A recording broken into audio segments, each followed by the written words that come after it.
Hi everybody, or should I say bonjour? Just waiting for you to come through.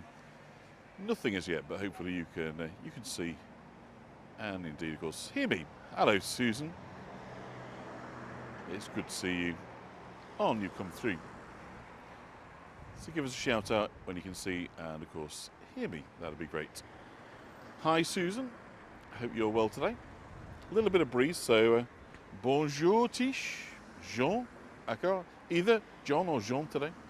Apparently, I was told this, I don't know if it's true, but apparently in every language and every culture, there's a version of the name John. Which is fascinating, isn't it? Like John, Johan, Ian, Sean, the kind of European examples, but apparently much further afield as well. Hello, Leslie. Hello, KCM from Nashville. And guess what? We've only got Mrs. John with us today. Bonjour tout le Yes, monde. we have. Yes, we have. And so looking forward to giving you a snippet. Laurie, we haven't relocated. We are in the process of buying a property here in this very city, Saint Quentin. But no, we're still going to be living in the UK, but it's a renovation project, so it's going to be over a few years. Hello, Fran. Thank you for doing the calendar listing. And Ronnie is here. And everybody, welcome. Bienvenue to Saint Quentin in Picardy. We're in the north of France.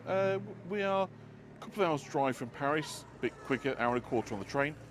And we are in an area that is defined, of course, by La Grande Guerre, the First War. So, well, we're in the process of buying it, Laurie, but it's a long, drawn-out process in France. Purchasing a property takes months and months and months, and is more complicated, of course, if you're not French. So, yes, we are in the process of buying, but we won't have bought. So we are. What is it? Nous sommes achetés.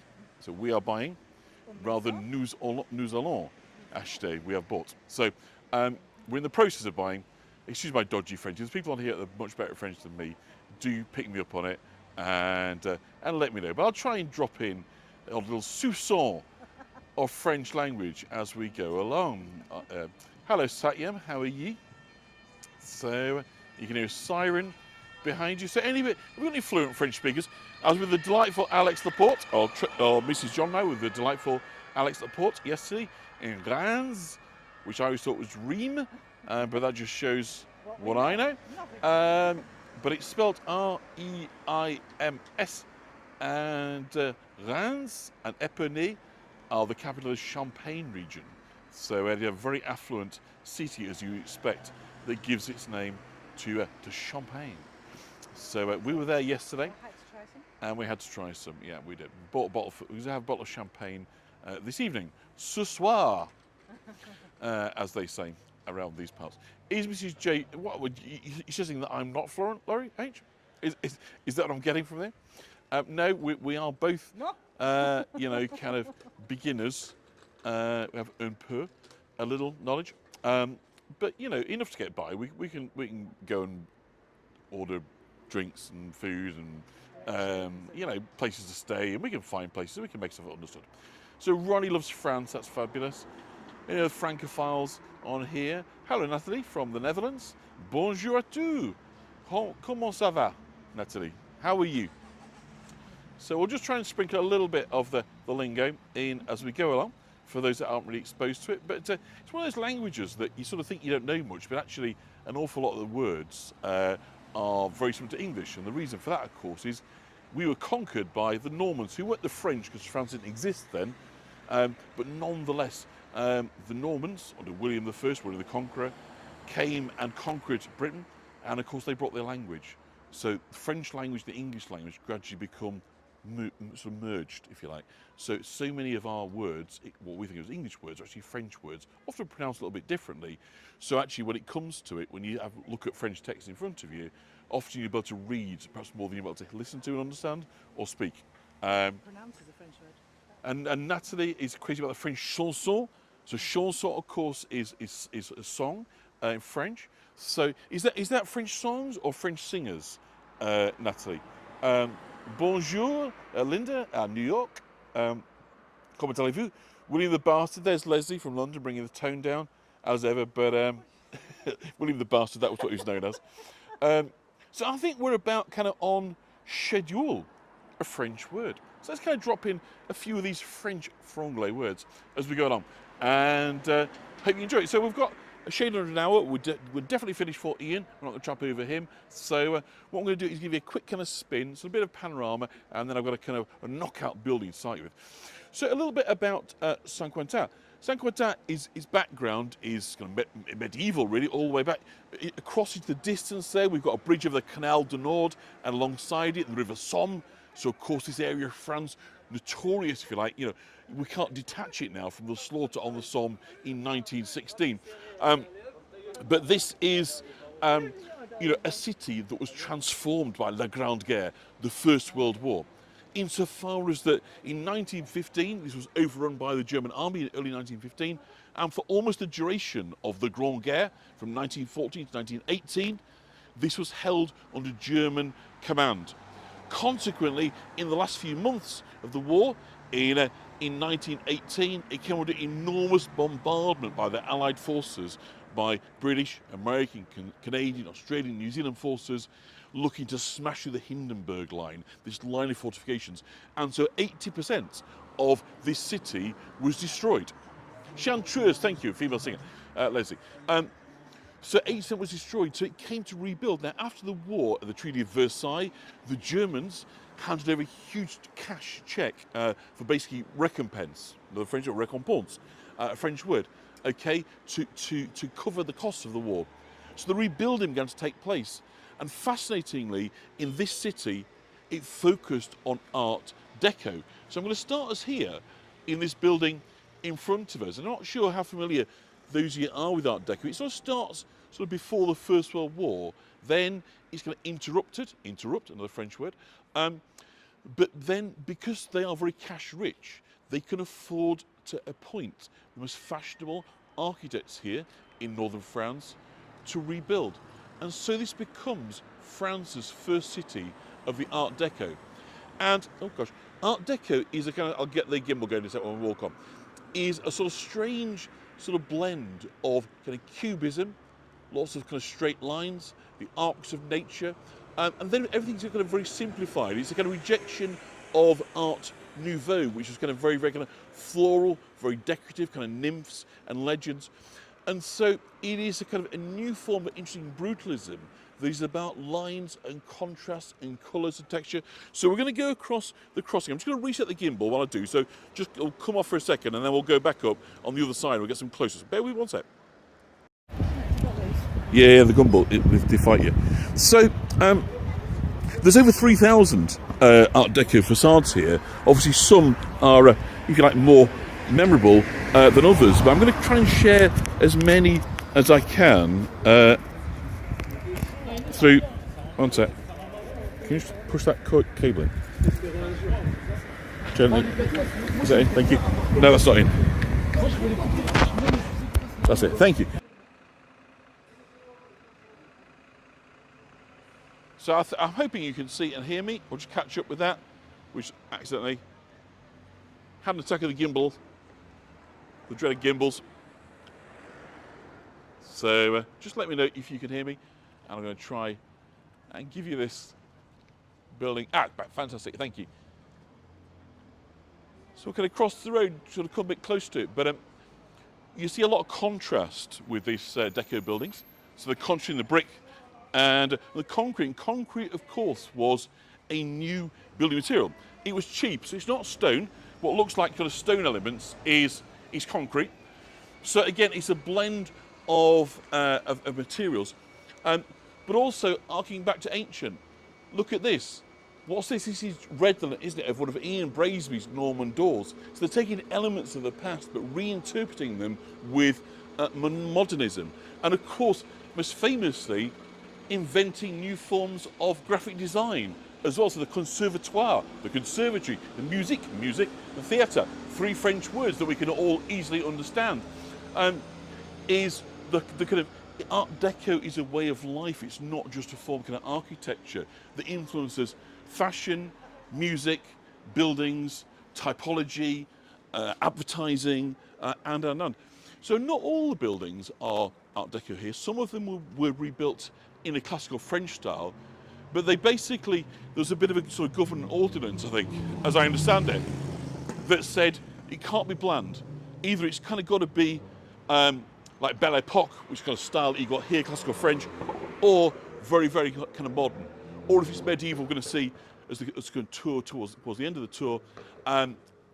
Where it's medieval, it can be rebuilt. They've rebuilt that, so the Basilica, Hotel de Ville, the town hall. Hotel, of course, the French word, hotel. So consequently, a lot of them decided really to go with this Art Deco because the money was on hand. And it's also a break from the past. And when we think about the kind of the mental scarring, the societal impact of the First World War, for a start, we're talking about a great deal of death, of loss, of fathers, of brothers, of husbands, of male friends. So consequently, I think the desire to escape and to kind of emerge out of that into, this is obviously more French classical stuff, into a form of modernity becomes more understandable, a kind of rejection of the past, because all the past had brought, was pain, warfare, suffering, death.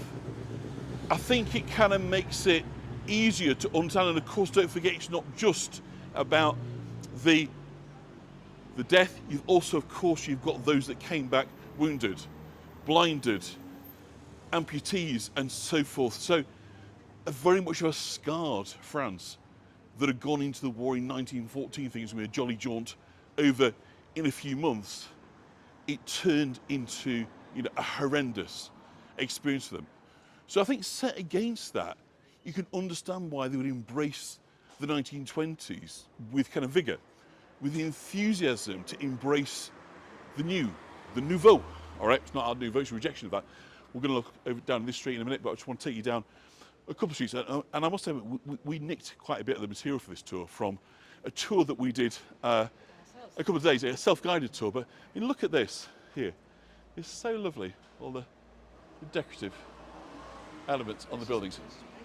And the ironworks again, the geometry, classic deco everywhere. You see, oh, sorry to hear that, Julie. Hope you are on the mend before too long.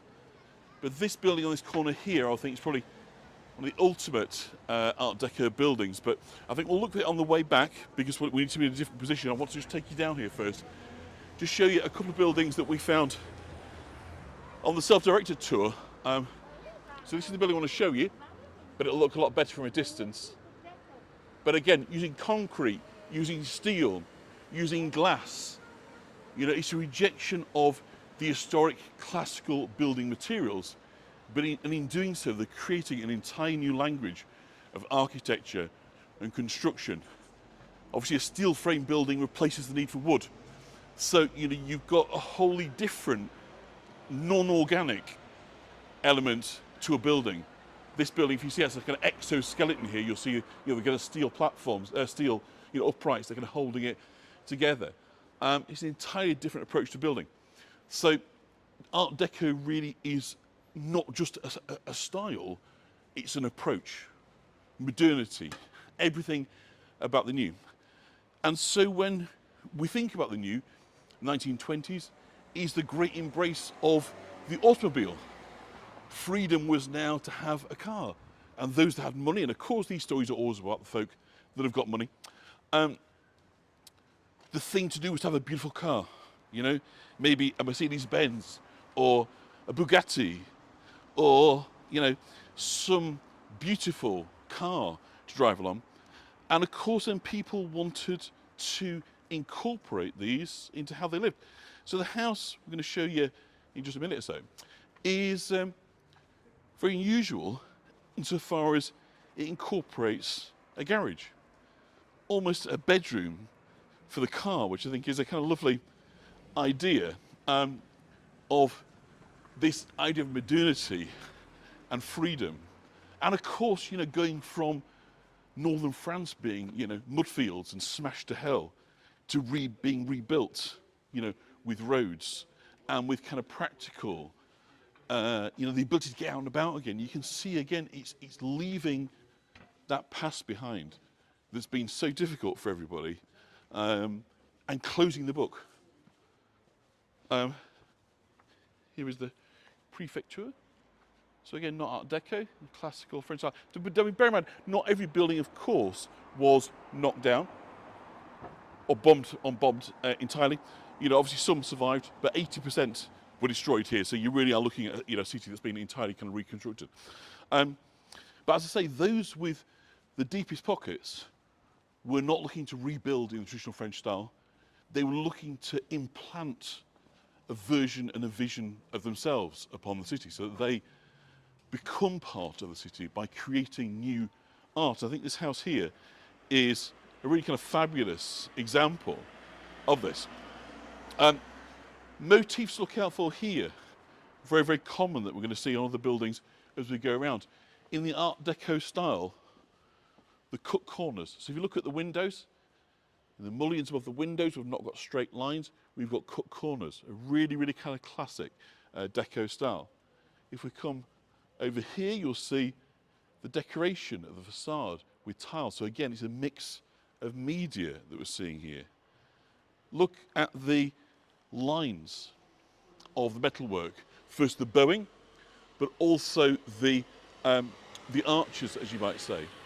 And this is said to represent water, like the spring of life, of kind of new life sort of coming through. So, you know, we've got metalwork here, we've got tiles, we've got stone, we've got concrete. And it's this expression of modernity that separates out, I think, Deco from any other building because it's not about fashion. This is about an opportunity to rebuild a city from the dust, starting again, like we hope, of course, will happen to war-torn cities, you know, across the world. But chances are they won't have, you know, the reach of the wealth of it. So, as promised, here's this chap. Now he's built something that is beautifully balanced all the way down. But of course, on this side, he decides to extend for his garage. So the difference with if it was Nouveau really is that they wouldn't have had the cars. So there he is. He's built his little bedroom for his car. Oh yeah, early Deco, without a doubt. I mean, Deco continues, really starts about 1907. He's interrupted by the First World War. The Paris Exposition is 1924, I believe. So that's when it's at its height. And that's when Saint Quentin was being rebuilt, was in the renovation of Saint Quentin was in the early 1920s. So this is kind of absolute height, peak, if you like, of Deco styling. So very, very classical Deco. But again, coming up close, even look, so we've now got textures, not just about the materials, we've got texture within the metals as well. We've got curls, so we've got raw time, but we've also got hammered sheet metal as well. Fran's absolutely right, repudiation, that's a brilliant way, another French word, repudiant, of everything that had come before. It is not simply a style, it's saying, drawing a line under the past and trying to start again, which is bold, it's noble, and you know, it's successfly in its own terms.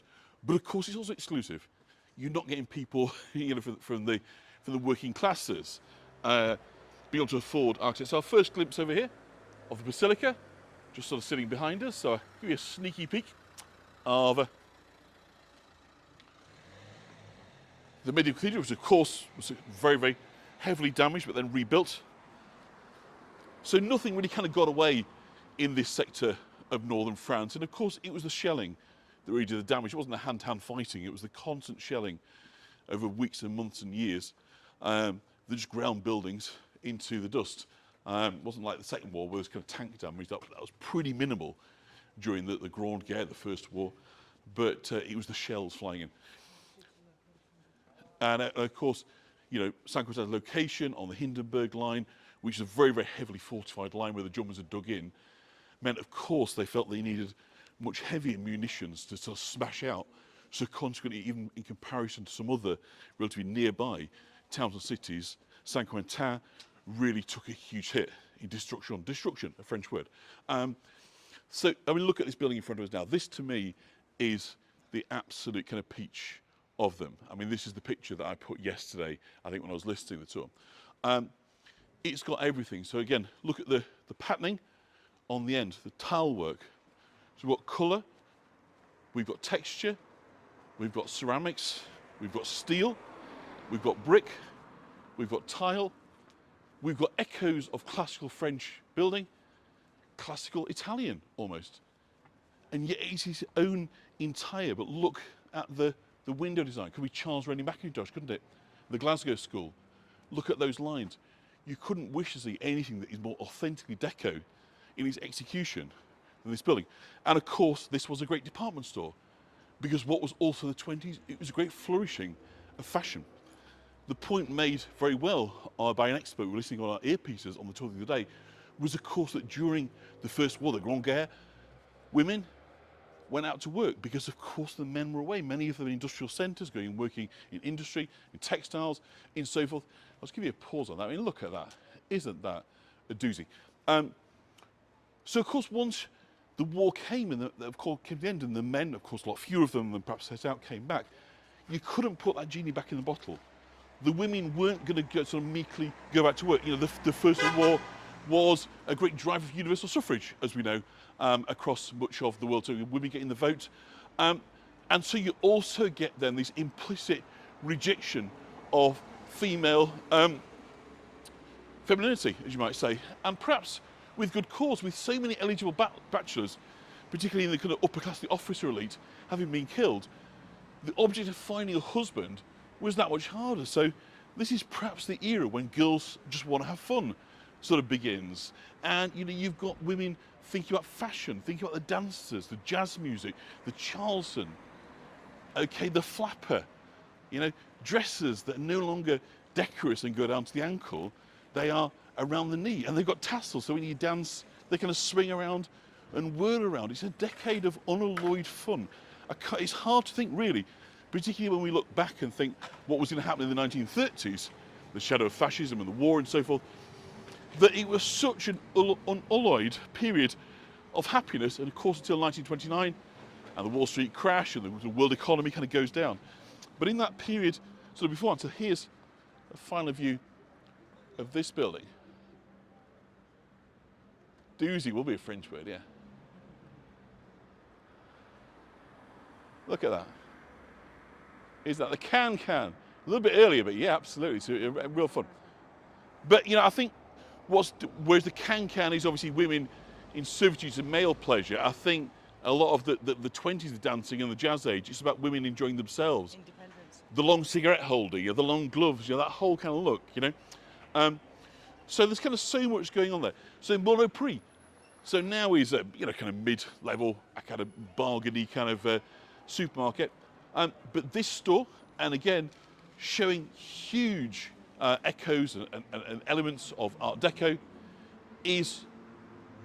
was the fashionable department store, département, French word, okay, to come to for the latest fashions, for your jazz records, okay. So, you know, you've got then retail is following the fashion. So the retailers want to say, come in here. We have got the modern styles. And so they embrace modernity within the building. So they go up to the top. You've got some quite interesting sort of organic, if you look, sort of shells and nature in other kind of features. But it always has to be sort of fairly stylized, whereas Art Nouveau was incredibly detailed and textured, like the great Czech artist, I forget his name, from Prague, that does these beautiful sort of swirling designs. It's much more simplistic, so that consequently, just talking about the railings there, if we come on kind of the street ironwork, you know, this is a classic Art Deco rose. You know, it does enough to tell us what it is without worrying too much about getting into pure representation. It's an abstraction at its heart, because it's about challenging our ideas of what kind of nature is a representation. But yeah, Monoprix, if you've been in, as I say, it's a kind of mid-level kind of department store, sell clothing and food and kind of a bit of household goods. But again, look at those windows, the Rennie Mackintosh style again. the squares, the intersections. But we've also got, if we look, columns. So we've got kind of Romanesque stylings working into this as well. We've got also sort of clamshells up at the top, nature, and of course the curves of nature was very much. So Art Deco, it's really difficult to kind of nail down, and so I don't understand why people will say, isn't this more this than that? It's difficult to say because it embraces so much, but I can tell you, definitely, this is all of the time of Art Deco. So let's kind of a walk on, because I've suddenly got 20% battery left, which isn't great, but nonetheless, we're going to be back here. We're back here in October, so we can kind of do a tour part 2.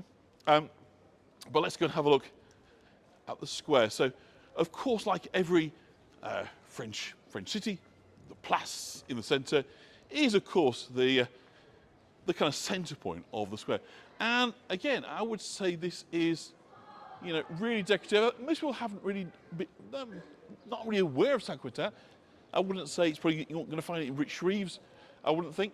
It is it's its own place. It's got its own identity. But of course, at the heart of it, we've got the Hotel de Ville. So let's go and have a wander over there and show you, and then we'll have a wander down by the theatre. And actually, we'll go around this way. And I'll try and get as much in as possible before my battery dies.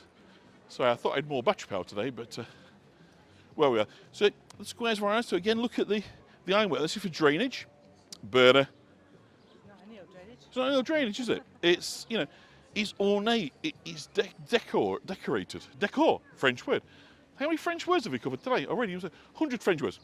So Kevin, we are in a region of Picardy, in northern France. We are northeast of Paris, and we're in the city of Saint Quentin.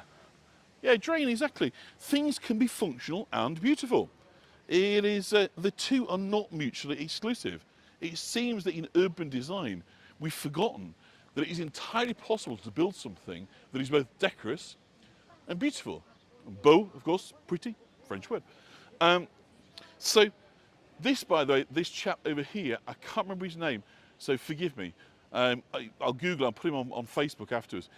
He is a kind of the artist in here that was famous, that was associated with one of the French kings, Louis XV, I believe. And so they've got a statue of him here in the square, but it's more of paper mache, or fiberglass rather. It's rather funky. So again, you've got this embracing of the old and the new within the same place, which is fantastic. So I'm aware that time may be against us with my battery, so we're going to whip round the square and the hotel, and then we're going to have a look at the basilica, and hopefully we'll have enough battery left to. So Jean Villard is, I think it's a theatre. It's certainly a former theatre, if it's not a current theatre. Theatre, of course, a French word. The Hotel de Ville, the town hall. We were in there yesterday. Now I'm going to post a video when I get home on Facebook of the interior Art Deco of this building. Now this was, goes all the way back to the 11th century, but of course there's much change. You get a sort of 16th century styling, the Hotel de Ville, but again was substantially damaged in the First World War, just about stood up to the punishment, but it had to be substantially rebuilt. But there was enough of it left in terms of the facade, they decided to kind of rebuild it, but in the interior, they decided to build in the Art Deco style, and so it's absolutely stunning. We were there the day before yesterday. I've done a video about kind of 5 minutes in length. I'm going to put that up on YouTube when I get back home. Très belle, absolutely.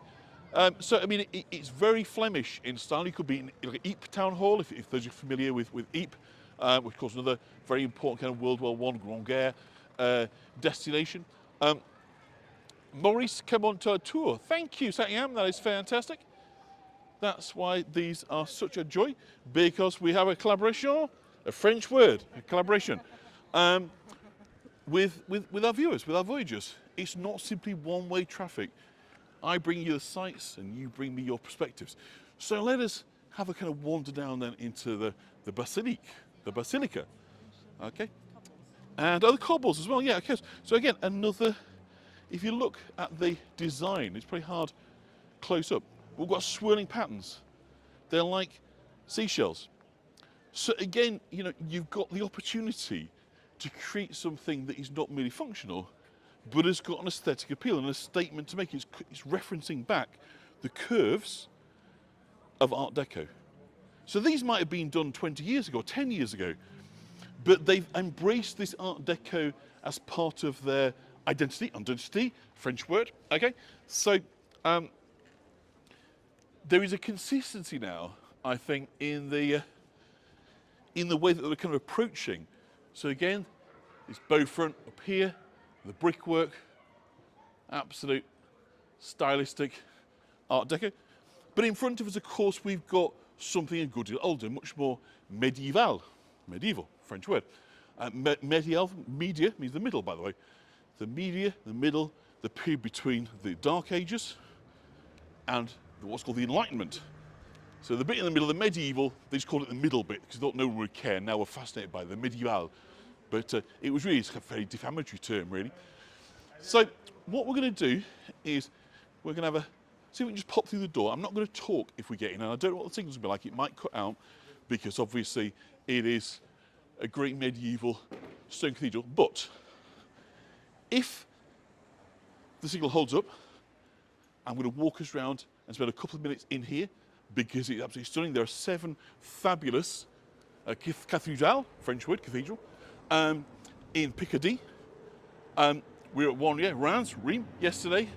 Amiens, which I've showed you on the on Facebook. There's one here, one at Laon, one at Soissons, Noyon. They are notorious for the quality of the cathedrals. So these are largely 12th and 13th century in construction, so a bit older than the Minster, but of course, as you can see, the white areas by contrast to the older grey areas, you can see where we've got the reconstruction after the First War, the Grande Guerre, the construction, a French word. You see, how many French words are there? So I'm not going to talk because that's inappropriate, but if the signal holds up, we're going to go in and we're going to have a little look.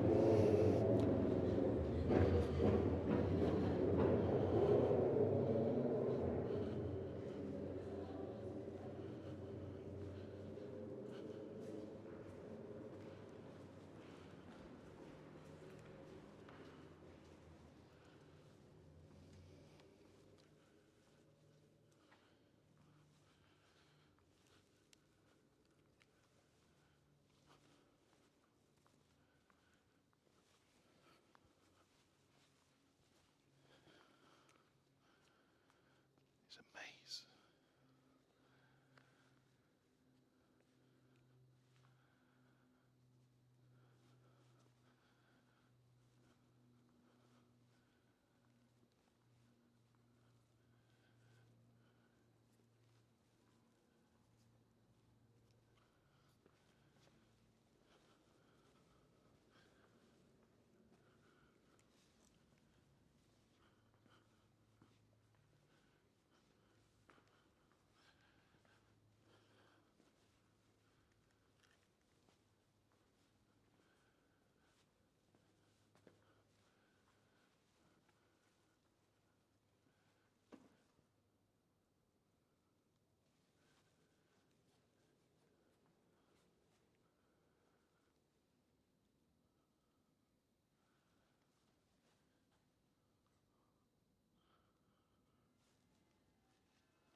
Wasn't that nice? As Leslie said, it was totally deserted. I had no idea if the signal was going to hold up or if indeed my battery was going to run out. But thankfully, neither of those things happened. And so just got time, enough battery hopefully, to show you a couple more little bits. There's a particularly fine deco rendering. So isn't it a great city of contrast though? I mean, I don't know what you've sort of seen and what you felt. You've seen a real snapshot. But I think it is ancient and modern. It's a city with history, but it's full of young people. There's a vibrant student population here. And so we've got, you know, a kind of really nice mix. It's clean, look at the streets, they shine. Everywhere looks spotless. You don't see graffiti. You don't see rubbish on the streets, you know. This is, I'm sorry to say, a better way to live than we manage to have currently in the UK. So this is La Poste in front of the post office, and again, a fabulous Art Deco building and style. I'll come and try and show you the gate of that in a minute, and the interior if I can. I've got a couple of images. I'm glad it's a great signal. I'm determined to bring you French in 1080 HD for all you guys that have sat through the frustration of the Zoom clouds. Zoom, unfortunately, is a tool of COVID, and once chucking in the bin, it is rubbish. Now, I know the person was close, but I've got some pictures of the interior. So, yeah, our house, but yeah, it's about 5 minutes the other way. I don't think we'd make it before the signal ran out. So I just wanted to show you this before we have a quick look at the post office. And this, if we think about deco, one of the things we think about first is obviously the font, isn't it? Now this, of course, we've talked about, haven't we? Jazz Age, we've talked about music, we've talked about fashion. But of course, the other great breakthrough in the 1920s was cinema. So places of entertainment. Now take a look at that. So again, we've got those clean lines. We've got the mix of materials. We have got the most outrageously Art Deco font you could imagine. We've got the corners cut. We've got the mix of media between the brick, just for artiste en résidence. Résidence, of course, artiste, résidence. You can see, again, we've got nature's motifs within this. And if you look closely in the little C, there's actually a gold little head. And that's the man who paid for this building to be restored. He had himself put into the fabric of it, such was his belief in the Art Deco.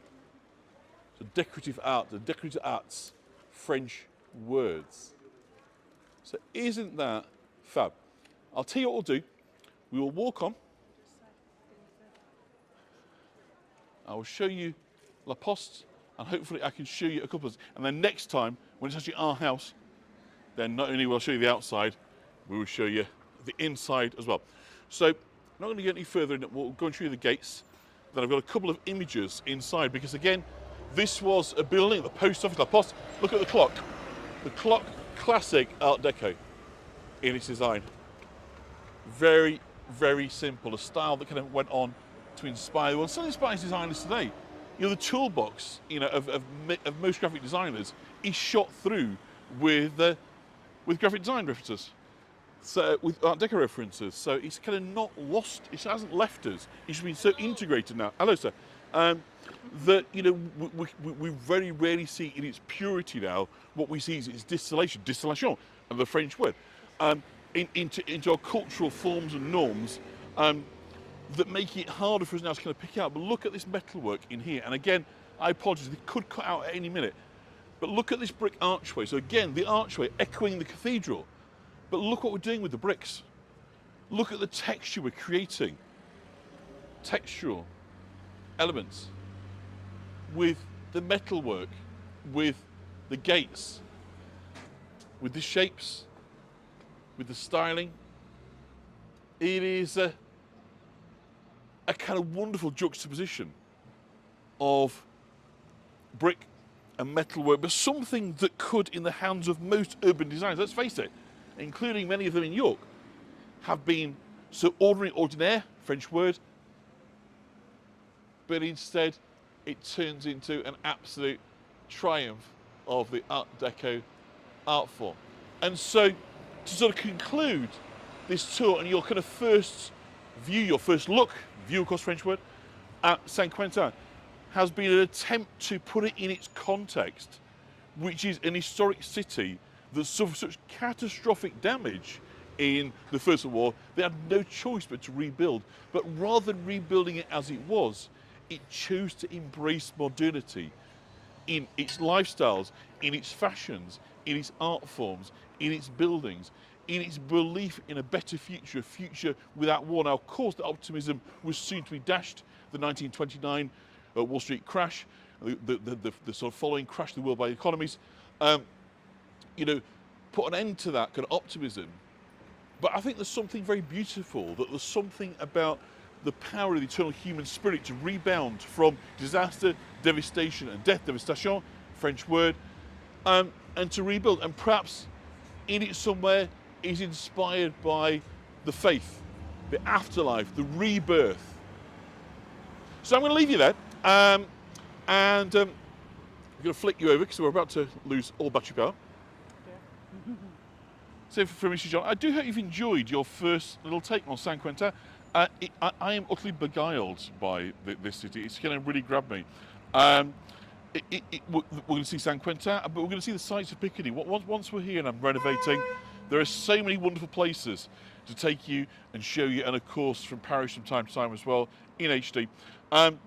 So there's going to be so much. I'm actually going to start a new channel called Postcards from Picardy. That doesn't mean I'm going to stop doing stuff from Yorkshire, but it just makes no sense having a channel called Exploring Yorkshire and then putting a bunch of French stuff on it. So I will be kind of setting up a new channel. So hopefully you can follow me on both those channels. So thank you from today, from Picardy. I hope you're going to have a relaxed night. You're going to nip to the loo, make a cup of tea, and then sit down and watch Mr. Bracey. So do send him my regards, and look forward to seeing you all very, very soon. So from France, au revoir. Bonne soirée.